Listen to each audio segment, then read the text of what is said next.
Restorative Powers. The Reverend Gerald Ingleby had been aware for some time that the setting up of a church restoration fund was both necessary and overdue. In fact, he suspected it might have been part of the reason he had been appointed to this parish in the first place. It was considered a retirement placement within the church ranks, one of those glorious parishes which ran itself, with an endless supply of active ladies to organise rotas for church cleaning and flower arranging, vestment repairing and bulletin printing.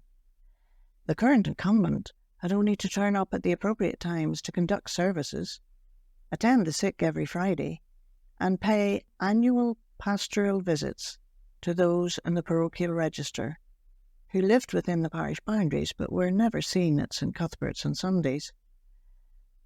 Parishes such as Maybury were considered the last working stop before, if single, moving to a Church of England retirement home, or if a couple, settling in one of the many small houses gifted by the church through its Retired Clergy Association.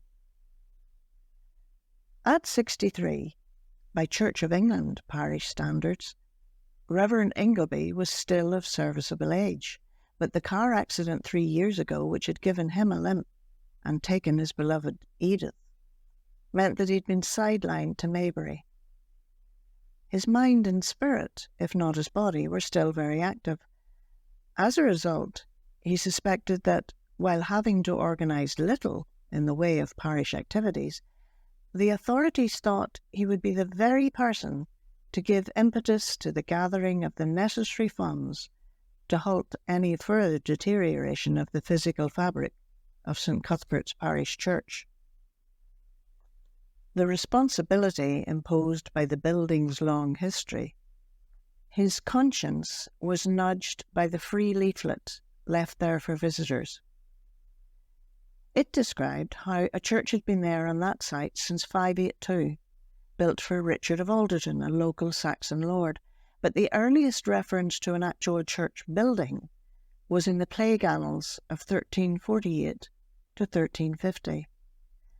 A Tudor refurbishment followed in 1522, the result of an endowment of some local wealthy wool merchants. That building, in turn, never having recovered from a Cromwellian desecration, was restored in classical style in 1782 by Sir George Chichester. Gratitude for his generosity was carved around the rim of the Georgian sundial, situated just inside the Lich Gate.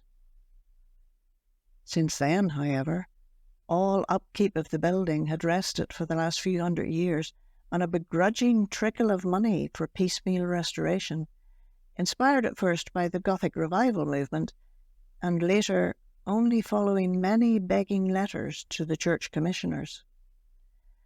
With such a venerable lineage outlined in the leaflet, the Reverend felt that the very stones of the building itself, damp, crumbling in some places, carvings totally worn away in others, were waiting on him to do something, get started, launch an appeal, get publicising.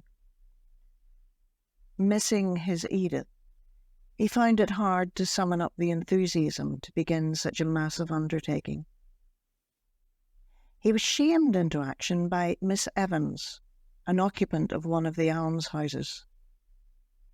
Her father had been a deacon in St Cuthbert's all his life.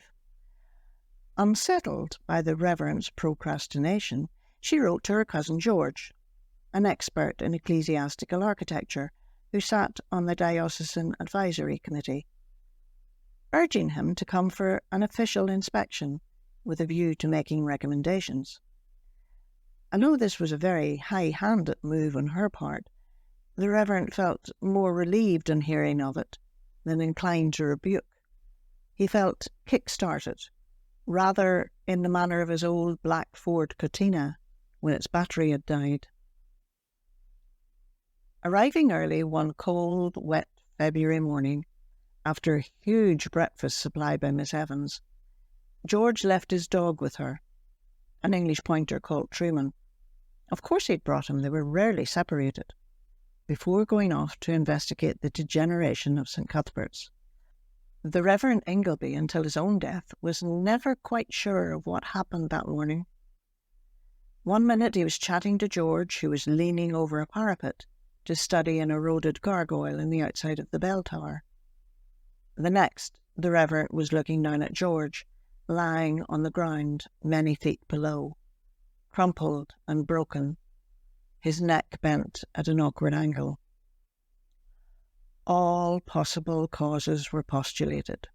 Wet stones, leaning too close to the edge, a time-worn block which had crumbled under his weight, even the implausible suggestion by some of the more mature ladies in the congregation of vertigo brought on by too large a breakfast.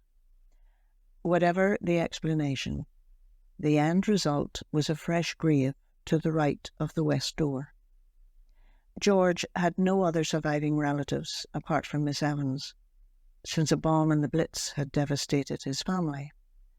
Furthermore, like her, he had grown up in Maybury, so he was now laid to rest there.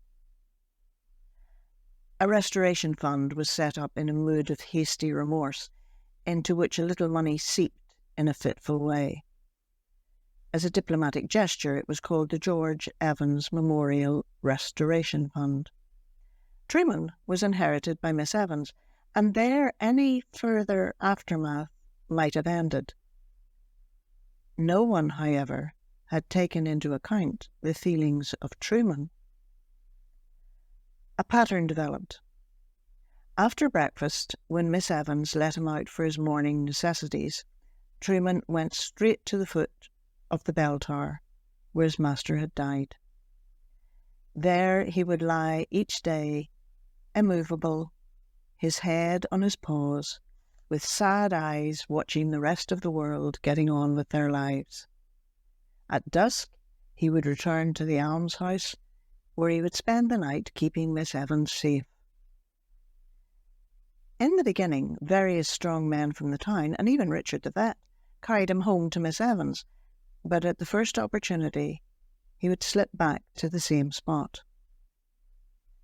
After weeks of this, well aware of the might of canine grief and loyalty, Richard, out of his own pocket, paid a local carpenter to build a small shelter for Truman, so that he'd be dry and comfortable throughout his daily vigil. At first, the Reverend felt uncomfortable about this. It seemed to be a reproach of some laxity or carelessness on his part, but in time he became reconciled to its existence. Throughout that summer, the Truman shelter became a spot visited by many. The children of the town, now on their school holidays, came to pet him. Mothers with babies in prams detoured to bring him a treat from last night's dinner. Treats, too, made their way there from the leftover supplies of many a Maybury pensioner. In fact, Richard had to pay out even more money for a small sign listing what foods were not to be given to Truman. A reflection of the generosity of the inhabitants of Maybury, chocolate and raisin cakes were the top items on this list. The church groundsman and graveyard caretaker, as Frank Green, a confirmed dog lover, was rather grandiosely called, was happy to keep the area clean. After a few months, it was often said with a wry smile at the bar of the Dog and Duck that the church had never before been so well attended in all the years it had existed. The inevitable happened. The story was reported in a local newspaper. Spreading from there to the city tabloids, Truman became a celebrity. The obvious similarity with Greyfriars Bobby was stressed. Dog charities featured him in their bulletins, some even in their annual calendars. Tourists who would have bypassed the town visited just to see him. One bus company who ran county sightseeing tours began to include him on their Saturday itinerary. Truman took it all in his stride. He accepted all the sympathy pats. He was a most amiable and gentle dog. But despite this popularity, did not waver from his routine of paying faithful homage to George. He was not an unhappy dog, but he still missed his previous owner. An unforeseeable side effect of the tragedy of George's death was that the now regular flow of new visitors to the churchyard led to a steady stream of donations to the Memorial Fund. As coffers swelled, ever more ambitious restoration schemes were implemented. Although a constant stream of congratulations from various church authorities landed on the Reverend's doormat for years to come, he felt like a fraud, directing all the credit to George and Truman. Many of his future sermons began with the words, "God moves in a mysterious way